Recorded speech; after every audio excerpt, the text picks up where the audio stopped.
So Vaikhanasa ప్రస్తావన ఎవరి దగ్గర ఉంది? మనకి మనుధర్మశాస్త్రంలో ఉంది. అదేవిధంగా రామాయణంలో కూడా వీరి ప్రస్తావన ఉంది.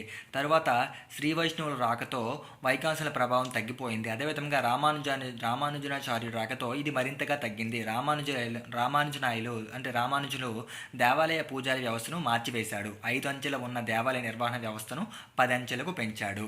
5 అంచెల వ్యవస్థలో ఏమున్నాయి? మనకి ప్రధాన అర్చకుడు ఉన్నాడు, తీర్థం ఇచ్చేవాడు వ్యక్తి ఉన్నాడు, వంట చేసే వ్యక్తి ఉన్నాడు, గండారం చేసే వ్యక్తి ఉన్నాడు.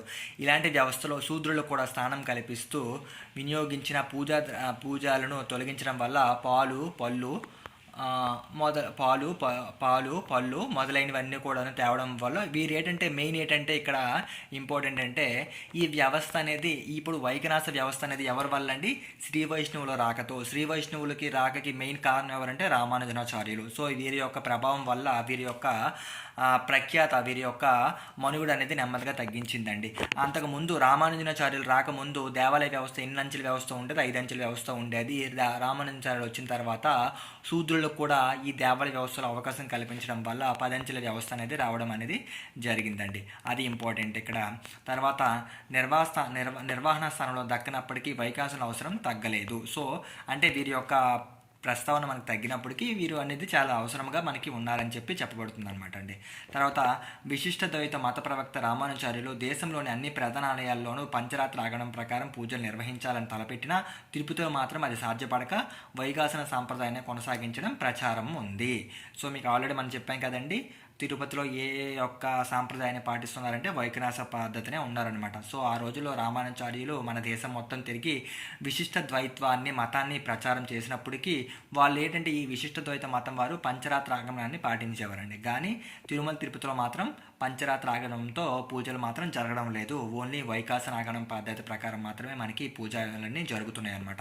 ఇక్కడ ఇంకోటి ఇంపార్టెంట్ పాయింట్ ఏంటంటే విశిష్ట ద్వైత మత ప్రవక్త ఎవరు అని చెప్పి మనకు అడగడానికి ఎక్కువగా ఛాన్స్ ఉందండి. ఎవరండి? మనకి రామానుజనాచార్యులు. విశిష్ట ద్వైత మత ప్రవక్త ఎవరండి? మనకి రామానుజనాచార్యులు అనేది ఇంపార్టెంట్ అండి. ఇది ఒక ఇంపార్టెంట్ పాయింట్ మీరు గుర్తుపెట్టుకోవాలి. తర్వాత తమని ఇతర శ్రీ వైష్ణవుల నుండి విడిగా గుర్తించడానికి తిరుచూర్ణ స్థానంలో నిలువునామాలకు మధ్యలో వచ్చే నిలువుగీతను కేసరి రంగు మిశ్రమాన్ని వాడుతారు. ఇతర వైష్ణవులు ఈ నామంలో ఎర్రని పొడిని వాడుతారు. ఏదైతే వైఖానస ఆగమన పద్ధతిని అవలంబించేవారనమాట వారిని మిగతా శ్రీ వైష్ణవుల నుండి వేరుగా ఉంచుకోవడానికి అనమాట వాళ్ళు ఏం చేస్తారంటే 3 నామాలు పెట్టుకుంటారు కదండి, అందులో మధ్యలో ఉన్న గీతకు అనమాట వీళ్ళు కేసరి రంగుని వాడుతారు. మిగతా వాళ్ళు ఏ రంగుని వాడుతారంటే ఎర్రని పొడిని వాడుతారు. వీళ్ళు ఏ రంగుని వాడుతారంటే ఇంపార్టెంట్, కేసరి రంగుని వాడుతారు. జనరల్గా ఎరుపు రంగు ఉంటుంది, వీళ్ళు కేసరి రంగుని వాడుతారు. తర్వాత వైఖానస ఆగమన పద్ధతిలో విష్ణువు యొక్క 5 రూపాలలో మనం 5 రూపాల్లో కొలుస్తామండి. ఒకటి ఏంటంటే పురుషుడు అండి 5 రూపాల్లో కొలుస్తారు. అందులో మనకి ఇంపార్టెంట్ అంటే ఇప్పుడు మనకి మనకి ఏమని చెప్పానండి మీకు 5 రూపాల్లో కొలుస్తారండి. అందులో విష్ణువు యొక్క 5 రూపాల్లో కొలుస్తారు. పురుషుడు జీవితం యొక్క సూత్రం అండి. జీవితం యొక్క సూత్రం అంటే పురుషుడు అండి. ఇక్కడ మీకు ఇక్కడ తప్పడ్డది. పురుషుడు అంటే 5 రూపాల్లో కొలుస్తారు. అవి ఏంటంటే మనకి విష్ణువు ఒక రూపం అండి, పురుషుడు ఒక రూపం అండి, సత్యం ఒక రూపం అండి, అచ్యుతుడు ఒక రూపం అండి, అనిరుద్ధుడు ఒక రూపం అండి. మనకి ఎన్ని రూపాలు అంటే 5 రూపాలు మీరు నోట్ చేసుకోండి. ఒకటో రూపము విష్ణువు అండి. విష్ణువు అంటే సర్వాంతర్యామి అయిన దేవాది దేవుడు. విష్ణువు అంటే ఎవరండి? సర్వాంతర్యామి అయిన దేవాది దేవుడు. సెకండ్ వాడు ఎవరండి? పురుషుడు అండి. పురుషుడు అంటే జీవితం యొక్క సూత్రం అండి. మూడవది సత్యం అండి, దైవం యొక్క మారని అంశ. ఇక్కడ డైరెక్ట్గా లైన్ వచ్చేసింది చూడండి. సత్యం అంటే దైవం యొక్క మారని అంశం అండి. విష్ణు ఎవరండి? సర్వాంతర్యామి దేవాది దేవుడు. అనిరుద్ధుడు అంటే ఎన్నటికీ తరగని వాడండి. అనిరుద్ధుడు అంటే ఎవరండి? మనకి ఎన్నటికీ తరగని వాడు. అచ్యుతుడు అంటే మార్పు చెందనివాడు. ఇది చాలా ఇంపార్టెంట్. విష్ణు యొక్క 5 రూపాలు వైఖానస ఆగమనం ప్రకారం విష్ణు యొక్క 5 రూపాలను తెలపండి అని చెప్పి అడగడానికి ఛాన్స్ ఉందండి. అందులో మనకి ఏంటంటే విష్ణువు, పురుషుడు, సత్యము, అనిరుద్ధుడు, అచ్యుతుడు అనమాట. సో దీంట్లో మళ్ళీ మనకు అడగడానికి కూడా ఛాన్స్ ఉందండి. విష్ణువు అంటే ఎవరంటే సర్వాంతర్యామి అని చెప్పి మనం చెప్పాలండి. పురుషుడు అంటే జీవితం యొక్క సూత్రం అండి. సత్యము అంటే దైవం దైవం యొక్క మారని అంశ. అచ్యుతుడు అంటే మార్పు లేని మార్పు చెందని వాడు అని అర్థం అండి. అలాగే అనిరుద్ధుడు అంటే ఎన్నటికీ తగ్గని వాడు అని చెప్పి చెప్పడానికి అనమాట. మనము ఇవి గుర్తుపెట్టుకోవాలండి. విష్ణు యొక్క 5 రూపాయలు మళ్ళీ రిపీట్ చేస్తున్నాను. విష్ణు యొక్క 5 రూపాయలు అనేవి విష్ణు యొక్క ఫస్ట్ది విష్ణువు అండి. అంటే విష్ణువు అంటే సర్వాంతర్యామి.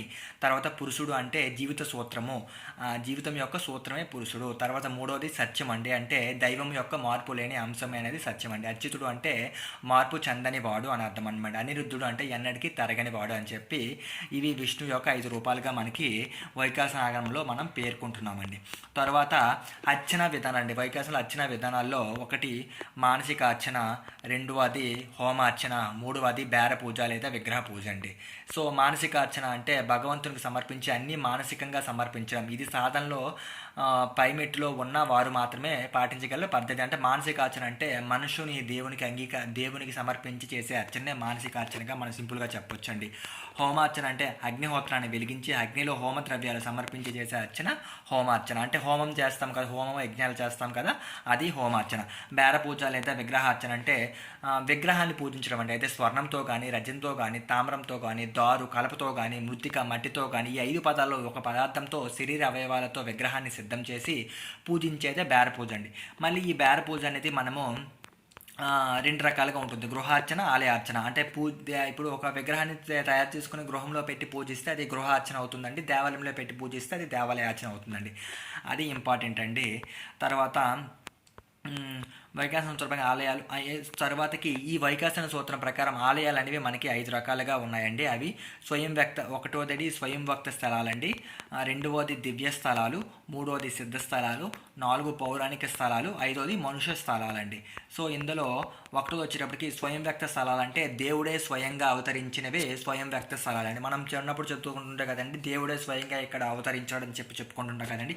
అలాంటి స్థలాలు అనేవి మనకి స్వయం వ్యక్త స్థలాలండి.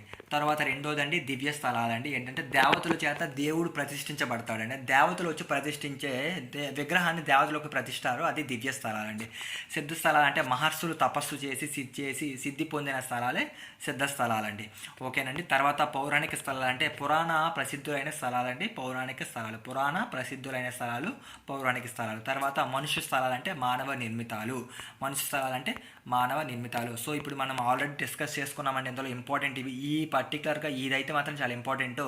ఒకటి విష్ణు యొక్క 5 రూపాయలు, తర్వాత అర్చన విధానాలు, తర్వాత ఆలయాల రకాలు అనమాట. ఆలయాల రకాలు 5, అర్చన విధానాలు 3 రకాలు, విష్ణు యొక్క రూపాయలు 5 రకాలు, అదేవిధంగా ఆలయాల రకాలు 5 రకాలు. తర్వాత పంచబేరాలండి. పంచబేరాలు అంటే పేరులో ఉంది. వైఖాసన ప్రకారం విష్ణువు ప్రతిమలు 5 రకాలు. మనం ఏదైతే ఇప్పుడు ఆల్రెడీ ఏమని చెప్పామండి, బేర పూజ లేదా విగ్రహార్చన చేస్తామన్నాం. దీంతో మనం ఏమన్నాము, స్వర్ణంతో కానీ, రజతంతో కానీ, తామ్రంతో కానీ, లేకపోతే దారుతో కానీ, దారు అంటే కలపతో కానీ, లేకపోతే మృతిక మట్టితో కానీ తయారు చేస్తామన్నాం.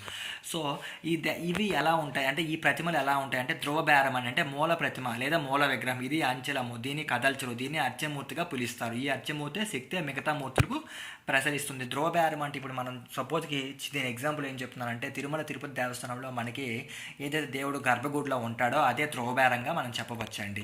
తర్వాతకి కౌతుక బేరం అంటే నిత్యార్చనకు ఉపయోగపడే విగ్రహం అనమాట. ఏదంటే నిత్యార్చనకు ఉపయోగపడే బేరదే కౌతుక బేరము. తర్వాత స్వప్న బేరం అండి, అంటే స్నానాది కాలము జరిపే ప్రతిమ అండి. స్నానాలు ఆచరించేదాన్నే స్వప్న బేరము అంటారండి.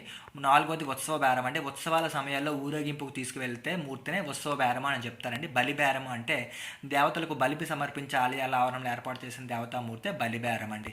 సో ఇక్కడ మీరు చేసుకోండి. స్వప్న బేరం అండి, ఇది ఒకటి స్వప్న బేరం ఉంటుంది ఇక్కడ, ఇది ఇంపార్టెంట్. ఇవ్వండి, ఇది స్వప్న, ఇది ఒకటి.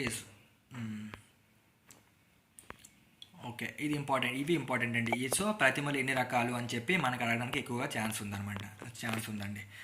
సో ఇక్కడ వరకు ఇది వచ్చేటప్పటికి ఇది మొత్తము వైఖాసన ఆగమనం కోసం అండి. సో మీరు ఇందులో